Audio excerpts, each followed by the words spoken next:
If your job at a healthcare facility includes disinfecting against viruses, you know prevention is the best medicine. And maintaining healthy spaces starts with a healthy cleaning routine. Grainger's world-class supply chain helps ensure you have the quality products you need when you need them. From disinfectants and cleaning supplies to personal protective equipment, so you can help deliver a clean bill of health. Call 1-800-GRAINGER, click Grainger.com, or just stop by. Grainger, for the ones who get it done.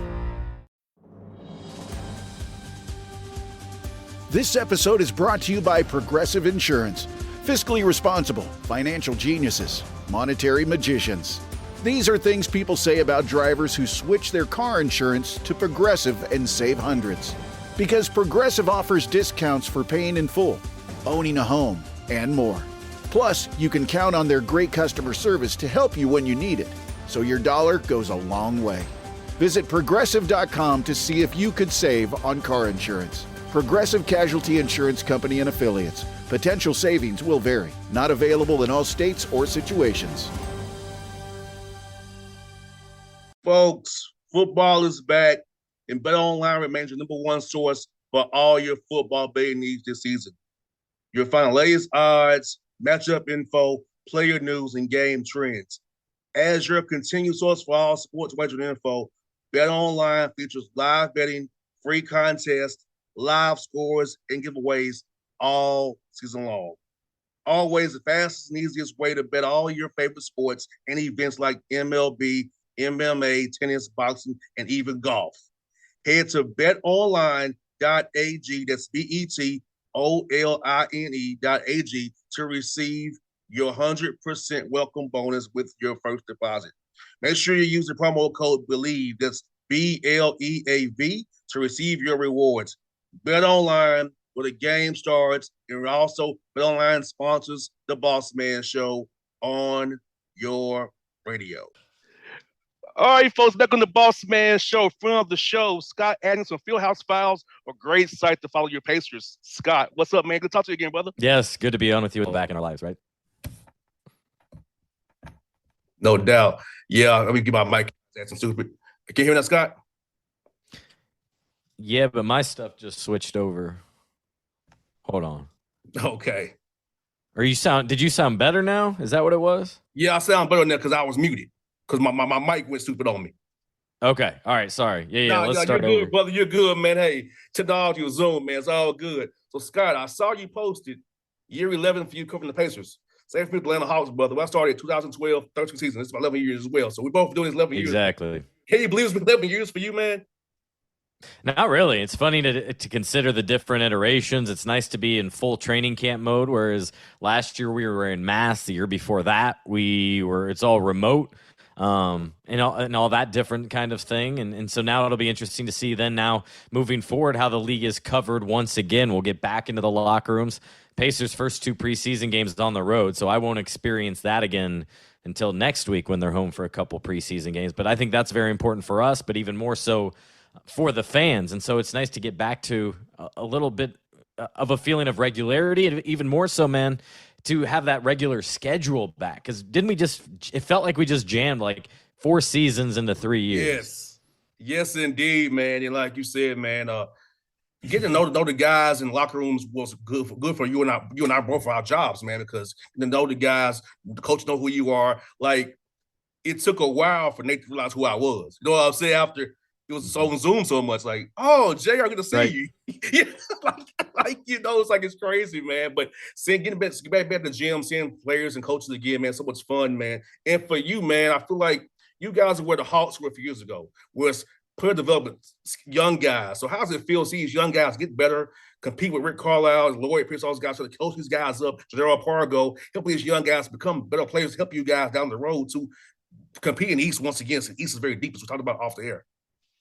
Yeah, absolutely. The Pacers are definitely in rebuilding mode and to go back to my 11 years here, this is the first time they've admitted it. This is the first time they've really gone in a full rebuild mode in over 30 years. They're coming off their highest draft pick since the mid-1980s. So much of this for Indianapolis and for the Pacers is a brand new feel. And so they're going into this season with no expectations in terms of wins. And to your point, just wanting to see player development. Rick Carlisle's talked a lot about the eye test, and you'll know it. He says if a player or if the team is getting better, if they're doing the right type of thing. The other thing here in training camps is they focused almost entirely on defense, knowing that offense will come. Guys know how to score if they need to. A lot of free flowing. So they wanted to refocus on the defense and more than anything, just build some team chemistry because this roster has turned over a couple times in the last few years. And Scott, as you know about those, Scott, getting young guys to defend and commit to the end of the floor, the hardest thing ever. So having a whole camp on defense I feel like will help because if you can defend, you can maybe have a chance every night because you and I both know that defense wins games a lot of times. You might have an off night, but if you can defend, hustle points, get rebounds, and guys on transition, can win some games, still a game here or there. And for those guys developing, that's very important. Yeah, no question. And a lot of these guys haven't been in the league 2 years. So they just have to learn how to be a pro, how to handle themselves, how to get extra practice time in. How do you break down film? Like, I'm getting very elementary, but so are they. And that's the stage that they are at for the majority of the roster. No doubt, man. And for you, this offseason, who do you think had the best summer in your mind on the roster right now? And who's showing out the most in camp as you see it thus far? Yeah, it's a guy probably your entire audience has never heard of. A guy, Terry Taylor, undrafted. Austin P. I know him very well. TSU, Austin P. OVC rivals. Absolutely. That's why I said your audience. I didn't say you necessarily. But he's been really impressive, just dominated, showed that he didn't even belong in a good way at Summer League. Just kind of had his way. Then they said, all right, dude, you're good. Like, you don't need to play the final couple of games here. But he is quietly really impressed in practices, according to the players. So that's one guy that stands out. And then what I'm most curious to see here is what are things like with Miles Turner? Because he hadn't played since January, both with his health. And in that time, they added the new face of the franchise in Tyrese Halliburton and traded away the other center in Domantas Sabonis. For the first time in like 5 seasons, Miles is the sole starting center. Although it's kind of interesting because then they re-signed Jalen Smith and in doing so promised him the starting 4 role. So there are a little bit of the twin towers, if you will, in the front court. But there's no doubt that Miles is the center. And so I'll be curious the way in which they utilize him on the offensive end and how much of a boost he provides out that defensive end like we're used to. And is Batate still there? Gigi, he's still there or is he injured? Yeah, Goga's still there, but he doesn't really have much of a role here. I'm kind of surprised the team hadn't parted ways and tried to move him off in a trade package because I think he deserves a fresh start. And the team, they're log jamming in the front court. I mentioned those two previous guys in Miles and in Jalen Smith. How about Isaiah Jackson? He's the guy to keep an eye out for here in the next couple of years who could really take off, I think, even more so if they when they ultimately do a deal moving on from Miles, I think. And Scott, speaking of that, do you think they're going to go half the year, see how it goes? I know Mr. Simon does not want to get rid of Miles and Buddy Hield right away, but at what point did you just say, hey, let's use our cap space, about $29 million in cap space, let's take a first-round pick back for somebody, just help us down the road, get an asset or two with those contracts of Buddy and Miles that you guys have on the books right now? Yeah, Pacers have the most cap space in the league because they needed it to technically signed DeAndre Ayton to that offer sheet, which then was quickly matched by the Phoenix Suns. But that signals, I think, a little bit to Miles, like, hey, it's like we're still dating, but I'm also dating over here, at least trying. I'm still over here swiping right on others. So we're not really dating. Like, it's a little bit of an awkward dance, I feel like. But I don't think there's a specific time frame, but I think you can expect for Miles and Buddy to be moved elsewhere just because for Miles, he's in a contract year, wants to feel free agency, being a free agent for the first time next summer. And for Buddy, he would be great on this roster, both in leadership, durability, and shooting. Rick Carlisle can't have enough shooters out there. However, his timeline would be more fitting for a team that's pushing for a championship here. That's definitely not the Pacers, not this year, not next year. So they would be better off getting at least a first-round pick for each of them. Now, Scott, you mentioned Miles, Aiden's contract. Yep. I feel like it was too basic. it was easy for Yep. Sarver to match it. I feel like I know Mr. Simon hates to get over on his colleagues, but I was like, hey, if you put in a trade kicker, make him pay some money up front, make it 3 years with an option, he may would have balked at matching that offer. And I feel like Aiden, we saw his comments at media day, training camp first day. Yikes, right? He's not going to be in Phoenix. He'd love to be a Pacer if he could be. So I'm like, I know he didn't want to get over on his colleague, but if you put more in that office sheet, he may could be a Pacer right now. Yeah, I think that was the one main criticism of that deal was that, yes, the Pacers went in and did something they just do not really do. The only other time they've done it, they knew the Knicks could not match to that level, and it was with a low-level contract with Chris Copeland, like 2.4. If I remember right, the Knicks couldn't offer more than like 2.1. So they knew if they offered it, they could get it. They did not know that with Ayton. The front office thought it was more than likely than not they wouldn't, but thought it was absolutely worth the swing at the plate. Then Phoenix, I think from their side of it, they were able to get DeAndre Ayton a little cheaper and one less year. But I think that also means inevitably he'll be on the trading block because we've seen what that relationship is like. He hadn't talked to his head coach since the last game, supposedly, if we take him at his word. He's clearly not enjoying the atmosphere, is trying to make the best of the situation, you hope here.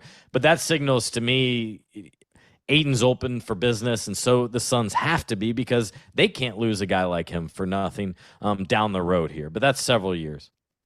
And Scott, I could see Jay Crowder been a Pacer option as a salary dump.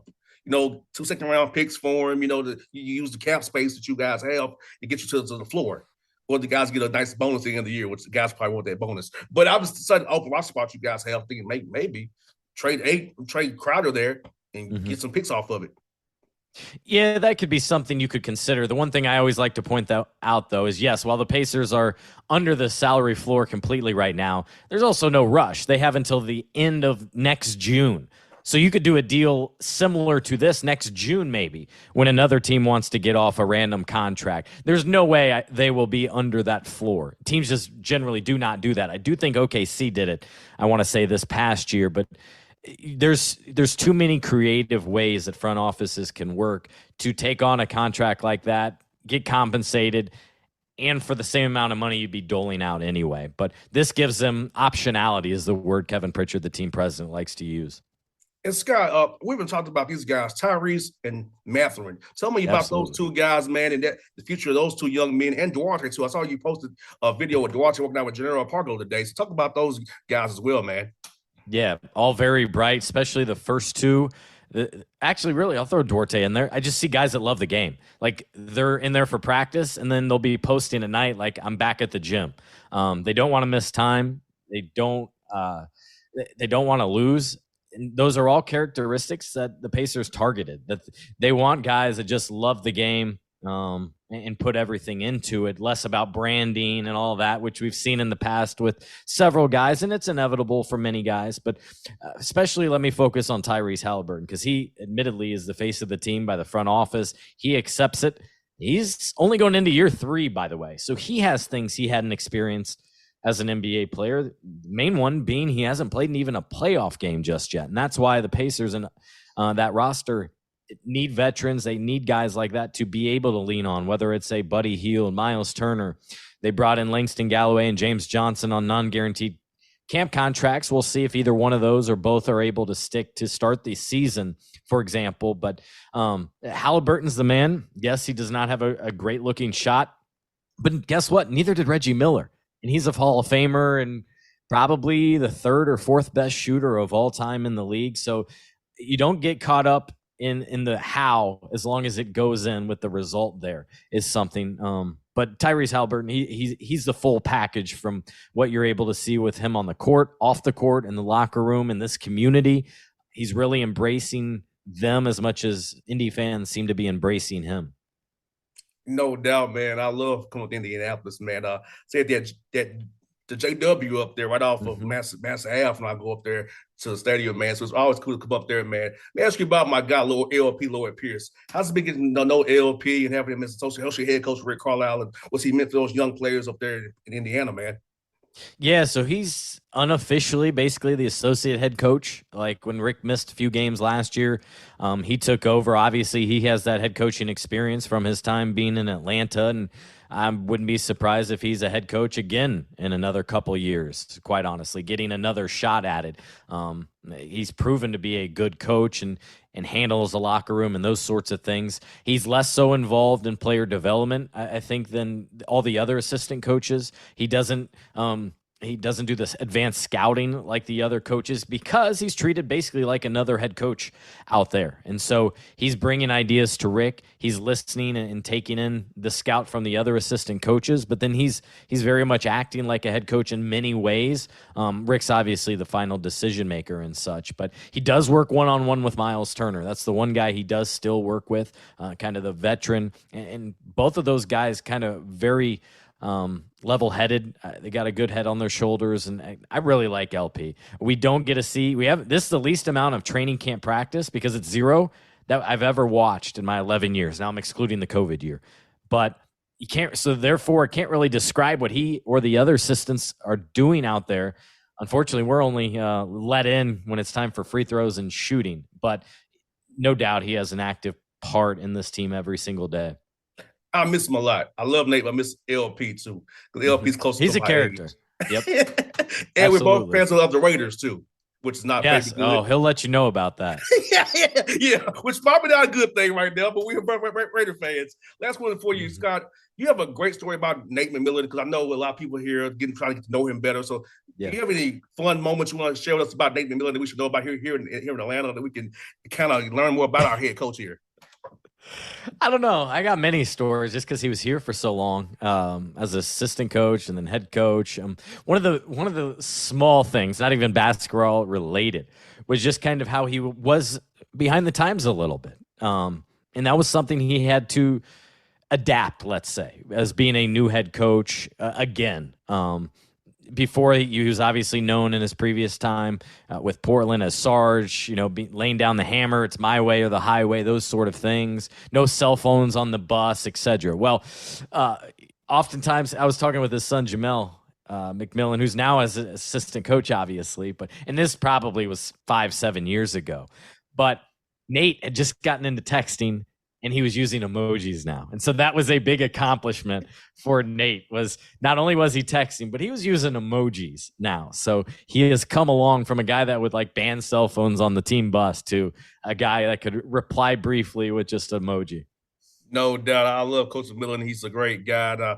I look forward to hope he's here a long time. I hope he is, Scott. So, man, thank you for your time, man. Scott, it's fun to talk to you. Hope to see you this year in Indiana when I come up there with the Hawks, man. Hope we have a great year, man. You all win some games. We win some games. Hopefully, it'll be good for all of us, brother.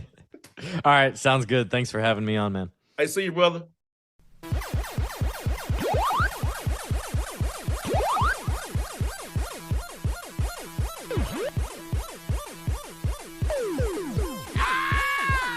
Folks, football is back, and BetOnline remains your number one source for all your football betting needs this season. You'll find latest odds, matchup info, player news, and game trends. As your continued source for all sports wagering info, BetOnline features live betting, free contests, live scores, and giveaways all season long. Always the fastest and easiest way to bet all your favorite sports and events like MLB, MMA, tennis, boxing, and even golf. Head to betonline.ag, that's betonline.ag, to receive your 100% welcome bonus with your first deposit. Make sure you use the promo code BELIEVE, that's BLEAV, to receive your rewards. BetOnline, where the game starts, and also BetOnline sponsors the Bossman Show on your radio. If you work in quality control at a candy factory, you know strict safety regulations come with the job. It's why you partner with Grainger. Grainger helps you find the high quality and compliant products your business needs to inspect, detect, and help correct issues. And the sweetest part is, everyone gets a product that's as safe to eat as it is delicious. Call 1-800-GRAINGER, click Grainger.com, or just stop by. Grainger, for the ones who get it done. Breaking news coming in from Bet365, and it's no surprise. Same Game Parlay from Bet365 just keeps getting better. Well, it's even easier to make a bet. Choose from the most popular markets like hits, run line, totals, and home runs. So many to choose from. Download the app, start building your bet, and see why it's never ordinary at Bet365. Gambling problem? Call 1-800-GAMBLER. 21 plus only. Must be physically located in Ohio. T&Cs apply.